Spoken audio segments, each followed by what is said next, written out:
बबिता विषय जी जन सिविल सर्वेंटर wife in service husband late पद्मन विषय देहांत होती आज पर्यंत ना सरकार तरफ पेंशन मिलला ना ग्रेचुटी मिलला ना परिवार को रिहाबिलिटेशन स्कीम रे चाकरी मिलला से दीर्घ दिन है सरकारी बाबू मान पाखु दौड़ी दौड़ी नयान्त होती एवं 1000 टंकार जो ओल्ड एज पेंशन रे विधवा पेंशन रे बंचिबा को बाध्य होचंती जहा कि एबे 3 मास से भी बंद रही तांकर दुनिया रे केही नांती एणु करी से आज घोषणा करिसंती जो 7 दिन भितरे जदि तांकर रिहाबिलिटेशन स्कीम रे समस्त सुविधा सुजोग ओडिशा सरकार जोगाई देबे नाही जिला प्रशासन जिला कलेक्टर जोगाई देबे नाही ताहेले जिला कलेक्टर को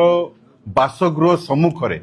से 7 दिन परे आंदोलन आरंभ करिवे आमरण अनशन एवं बिजु जनता दल तांकर न्याय्य दाबी को समर्थन जणाई आमे समस्ते सहयोग करिवु एवं ओडिशा सरकार जो पेंशन